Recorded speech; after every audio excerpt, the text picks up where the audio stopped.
Jason Mischel is counsel to the law firm of Windell, Marks, Lane, and Mitterduff in New York City, and he is a member of the Transportation Practice Group.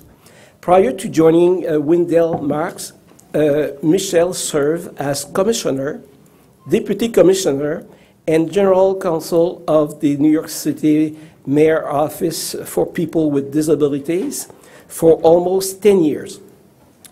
O's leadership and expertise were a critical contribution to the major stride that New York City has taken in providing inclusiveness for all. So, Jason? Thank you, and good morning. I'm happy to be here in Montreal. I've never been here before. It's a wonderful city. It's just about as wonderful as New York City, which is where I live and where I will always be. And I'm here to talk to you about accessibility in New York City and my experiences working for the New York City Mayor's Office for People with Disabilities for almost 10 years under Mayor Michael Bloomberg. I started out as the general counsel, meaning the in-house attorney.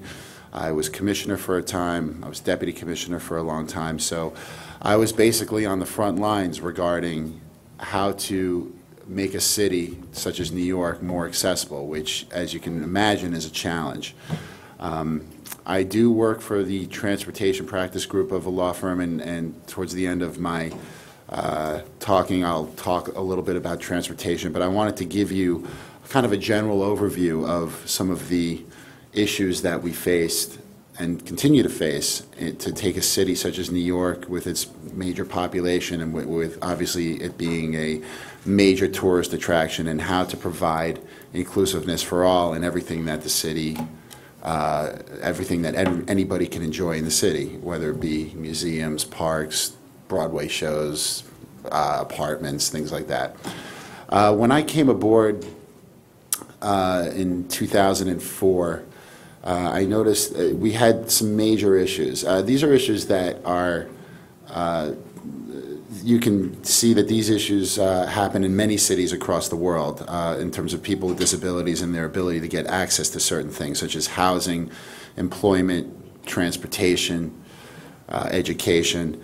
So a lot of these problems were difficult to figure out how to overcome. Now, one of the things that we did, and we continue to do, even though I'm not there anymore, is whatever you have a problem, the best solution starting out is to involve people with disabilities in the decision-making process, meaning if there is a law that you want to have passed, such as we had a law passed called the Disability Rent Increase Exemption. Basically, it provides a rent freeze for qualified disabled tenants in New York City. There was a similar law that had happened 20 years earlier for senior citizens, but it did not happen for people with disabilities. It's a cost issue. So one of the things that we did was we brought people with disabilities to City Hall, and we negotiated directly with the Office of Management and Budget, who basically controls the money, which is, you can make the argument they're the most powerful agency in the city. And when you bring people with disabilities to the table to conquer some of these issues, you get things done. It's very difficult for the decision makers to make decisions that are affecting our constituents if the constituents are looking them in the eye and are sitting there and are making their point. And it also gives power to that constituency. They get to contribute, they get to provide input, feedback. They're the people that are being affected the most for the decisions that are being made by the city. And I found that to be a very useful tool in most of the projects that we did. And it's really, what my advice would be is to go down that road and involve the people in the decisions. Sometimes, however, that can be a difficult proposition. One of the things that I'm proud of that we did was in 2008, we brought in a new building code in New York City. It was the first time the building code had been revised in something like 40 years. In order to do that, we had to have people with disabilities and advocates on one side of the table, and the real estate owners, the landlords, the building owners on another side of the table in order to come to an agreement regarding a building code. As you can imagine, these were difficult negotiations, because if you're talking about even widening a doorway a quarter of an inch, and then you think about a skyscraper, I mean, that's a lot of space that a building owner can lose. And you know, while I understand that, as an advocate, you know, you want to be able to have everybody enjoy the same benefits as everybody else. But the disability advocates were actually not united in their stance, because the example being, you would have one advocate who would say, I need a fully accessible apartment that has everything that's accessible, as many turning radiuses as possible, as many grab bars, as wide and big as possible to meet every single need that I may or may not have. Then you'd have another advocate at the table who said, well, wait, I don't need all that, and if I get that, my rent is going to be sky high, because this is going to be a big apartment. I just need X, Y, and Z. So you have people who have different agendas, different needs, different wants. So the idea was we had to come to a consensus among the advocates before we could even start talking with the building owners. That was a major challenge, but we were able to get it done. And I'm proud to say that I believe that our building code, which is just for new construction, is as stringent, if not more stringent, than the federal guidelines. Basically, you're allowed to, as a municipality, when you're talking about accessibility, you can either do what the federal government does, or you can make it more strict. And we tried to make it more strict in certain ways, and I'm happy that we did that. Coming out of that process, though, even though we're happy with the building code, my office thought that it could be made better. So we thought, well, how can we make this better?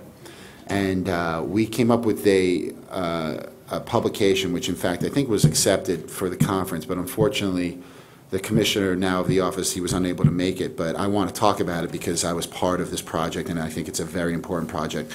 I'm sure many of you have heard about the concept of inclusive design, universal design. So we came up with a publication called the Inclusive Design Guidelines, and what we did was we took the idea of bringing people with disabilities to the table. We put together a peer review group of advocates, of architects, of people that really knew the ins and outs of architecture and universal design, and we came up with this book which is now being sold at the International Code Council website. And it looks like a building code, it reads like a building code, but it's really more suggestions of criteria, because we couldn't necessarily compete with our own building code. So I had to kind of maneuver the politics of that, saying to the mayor and whatnot, listen, we're not competing with our code that we came to a consensus with, but this book we believe will 20 years from now, even more, lead to a more inclusive world. In fact, I think it's happening. In New York, we're hosting many people from around the world, many government officials that would come to us asking us about best practices, and when they saw the book, they went, oh my God, this is exactly what we need. And so it's already being implemented here and there. I want to get to the couple slides now, because I'm running out of time. I wanted to now talk about transportation, because in New York City, the accessible taxi issue has been in the forefront of the press, and you may have heard about it. So I wanted to kind of give you a quick overview of how it came about that we went from less than 2% of all of our taxis being accessible to 50% by 2020. So I want to start with this slide, which is, well, why is there no mandate in the Americans with Disabilities Act for a passenger vehicle fleet to be fully accessible? Basically, when they made the Americans with Disabilities Act, and many countries have their own disability acts, the U.S. Department of Transportation said that to require a fleet to be fully accessible, it would be unreasonable to enforce it. They were basically saying that accessibility is expensive.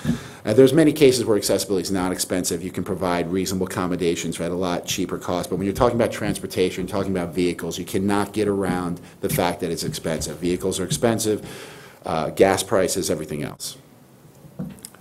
Why do people follow New York City? Just really quick, we contain over 60% of the passenger car service industry in North America and over 30% of it worldwide. We have 60,000 vehicles in our fleet, so people are going to look to us to see what we're doing. This is how we became fully 50% by 2020. 2011, there was a lawsuit. Advocates thought they didn't have meaningful access because only 231 out of 13,000 plus taxis were accessible. They won in lower court. It was appealed, and the court ruled that because of what I said before, the law doesn't require a mandated fleet, that the New York City Taxi and Limousine Commission did not have to provide one. Step two, you might have heard of something called the taxi of tomorrow. Right now, there's many vehicles on the road in New York City that are used as taxis, all different manufacturers, and there was a particular vehicle that was going, that wasn't going to be produced anymore, that was responsible for many of the vehicles. So the administration decided that there should be one manufacturer to produce what's called an iconic taxi. There's a lot of politics involved. At the end of the day, this vehicle called the Nissan NV200 was chosen, but it describes itself as a van. The Americans with Disabilities Act says that, yes, a taxi fleet should not be fully accessible, but if you're going to use a minivan as part of your public transportation system that seats less than 8 people, that has to be accessible. So the advocates said, well, wait a minute, we're going to now sue about that, which was a good idea. At the same time, in 2011, there was this legislation. There was basically $1 billion hole in the budget that the mayor wanted to fill. A good way to fill that is to sell taxi medallions, because these things generate a lot of money. They're expensive. They provide the owner with the right to operate a taxi on the streets of New York. There was negotiations, and the governor of New York said, I'll let you sell a lot of medallions, however, and I'll let you have vehicles in the outer boroughs that you can hail a taxi, whereas before you couldn't.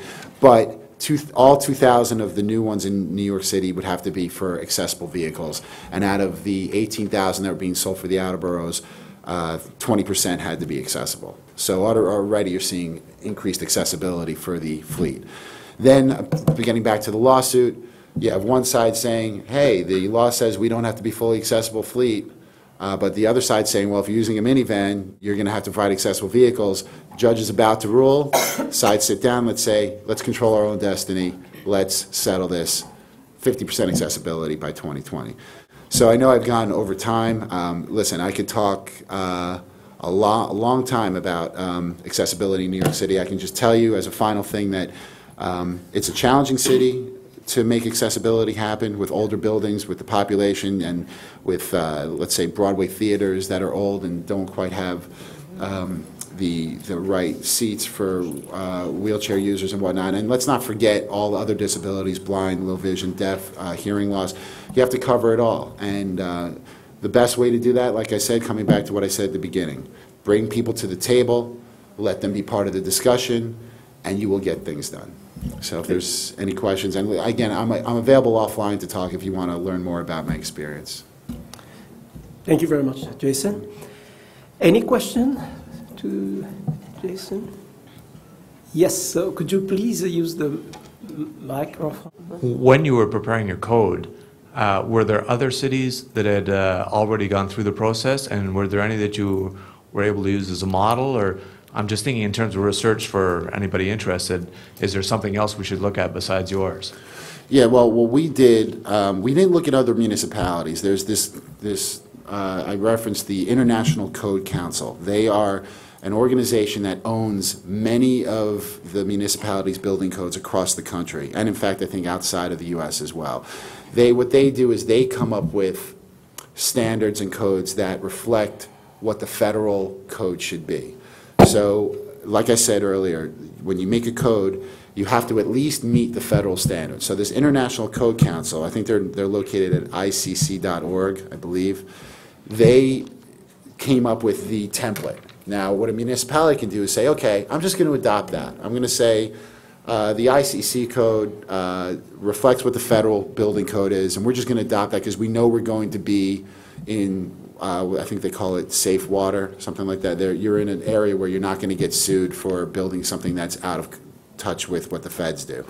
What New York City did was we took that ICC federal code and we said, well, how can we make it better?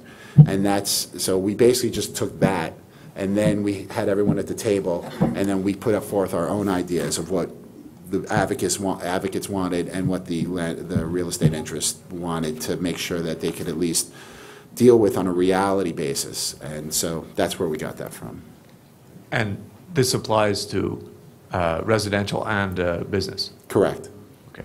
And the other code, that, not code, but the guidelines you were suggesting that where you didn't want to step on anybody's toes, is that at ICC too, or is that another? Yes, they're called the IDG for short, the Inclusive Design Guidelines. That's available at the ICC website.